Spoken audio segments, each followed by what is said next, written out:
Hello दोस्तों। आज की इस वीडियो के अंदर मैं आप सभी लोगों को बताऊंगा कि डेटा एंट्री ऑपरेटर का काम एग्जैक्टली क्या होता है, यानी कि बैक ऑफिस किसे कहते हैं, बैक ऑफिस के अंदर क्या काम होता है, डेटा एंट्री ऑपरेटर बनने के लिए क्या एजुकेशन लेना पड़ता है, क्या रिक्वायरमेंट्स होती है और डेटा एंट्री ऑपरेटर की सैलरी कितनी होती है। इन सभी के बारे में मैं आज आपको इस वीडियो के अंदर बताने वाला हूँ। तो चलो इस वीडियो की शुरुआत करते हैं। दोस्तों, सबसे पहले मैं आप सभी लोगों को बताता हूँ कि बैक ऑफिस क्या होता है। ये समझने के लिए मैं आपको एक एग्जांपल देता हूँ। जैसे कि एक कंपनी को दो काम करना बहुत ही ज्यादा जरूरी होता है। पहला काम ये होता है कि कंपनी को उनके सारे प्रोडक्ट्स को सेल करना होता है, और दूसरा काम उनका ये होता है कि जितने भी प्रोडक्ट सेल हुए हैं उनका रिकॉर्ड रखना, कस्टमर्स डिटेल्स का रिकॉर्ड रखना, टैक्सेशन फाइल का रिकॉर्ड रखना और साथ ही साथ डेटा को अच्छी तरीके से स्टोर करना। ये उनका सेकेंड काम होता है। तो दोस्तों, सेलिंग का जो मुख्य काम होता है वो कंपनी का फ्रंट एंड करता है और डेटा स्टोरेज का काम बैक एंड करता है। तो कंपनी के बैक एंड को बैक ऑफिस कहा जाता है। सरल भाषा में कहूँ कि कंपनी के बैक एंड में यानी बैक ऑफिस में डेटा स्टोरेज का काम होता है। तो दोस्तों, डेटा एंट्री करना मतलब एग्जैक्टली क्या करना, ये मैं आपको भी समझाता हूँ। दोस्तों, डेटा एंट्री करना मतलब आपको एक हार्ड कॉपी दी जाएगी, जिस हार्ड कॉपी के अंदर कुछ इंफॉर्मेशन होगी। आपको उस इंफॉर्मेशन को सॉफ्टवेयर के अंदर सेव करना है। तो आपको उस हार्ड कॉपी को सॉफ्ट कॉपी में कन्वर्ट करना है। सॉफ्ट कॉपी यानी कंप्यूटर में सेव करना है। तो दोस्तों, डेटा की एंट्री किस प्रकार से की जाती है ये मैं आप सभी लोगों को अभी एग्जाम्पल देके समझाता हूँ। दोस्तों, मान लीजिए कि एक बड़ी कंपनी के अंदर जनवरी मंथ में 5,000 लोगों ने शॉपिंग की।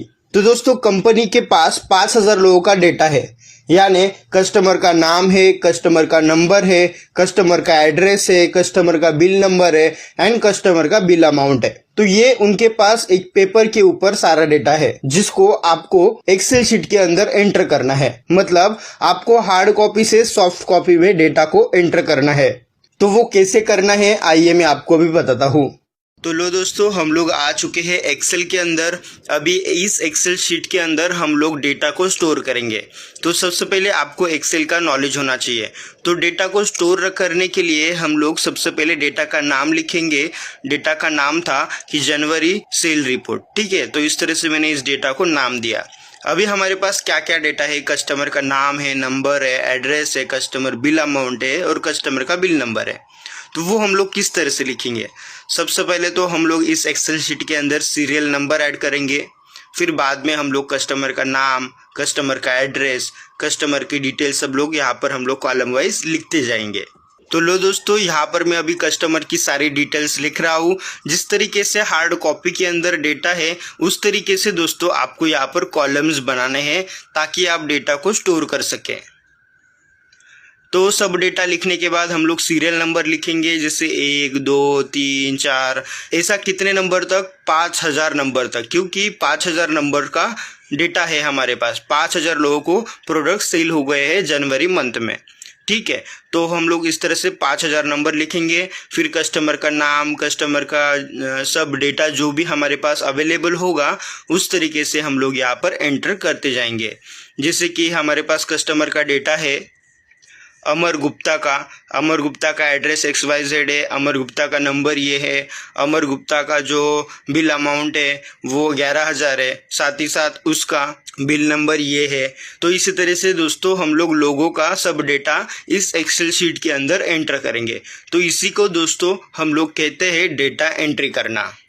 तो देखा दोस्तों, कितने अच्छे तरीके से मैंने यहाँ पर डेटा को एंटर किया है। तो इसी तरह से आपको भी दोस्तों यहाँ पर इस प्रकार से डेटा को एंटर करना होता है। डेटा अलग अलग होता है लेकिन स्टाइल दोस्तों सेम ही होती है।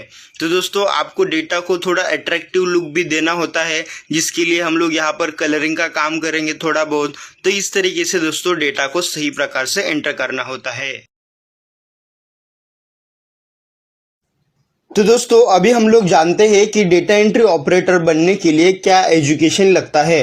दोस्तों, डेटा एंट्री ऑपरेटर बनने के लिए आपका मिनिमम क्वालिफिकेशन 12th पास होना चाहिए। उसके बाद दोस्तों आपको Excel, PowerPoint, MS Office जैसे सॉफ्टवेयर को यूज करना अच्छी तरीके से आना चाहिए और आपकी टाइपिंग स्पीड थोड़ी बहुत फास्ट होनी चाहिए।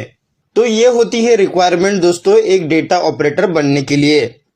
अभी हम लोग जान लेते हैं कि डेटा एंट्री ऑपरेटर बनने के बाद हम जॉब के लिए कैसे अप्लाई करें।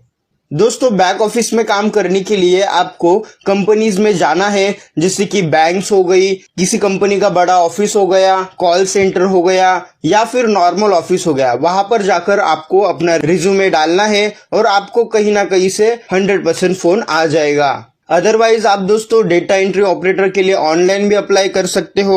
ऑनलाइन में fiverr.com, upwork.com और फ्रीलांसर जैसे कई सारी वेबसाइट्स है जहां पर आपको डेटा एंट्री का काम मिल जाएगा। तो दोस्तों अभी हम लोग जान लेते हैं कि डेटा एंट्री ऑपरेटर की सैलरी कितनी होती है।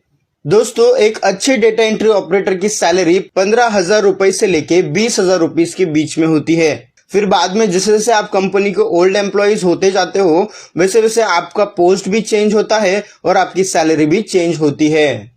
तो उम्मीद करता हूँ दोस्तों आज का वीडियो आपके काम आ गया होगा। इस वीडियो को शेयर करके लोगों की मदद करो। आपका प्यार देने के लिए और ऐसे वीडियोस हर रोज देखने के लिए सब्सक्राइब करें हमारे चैनल को। धन्यवाद।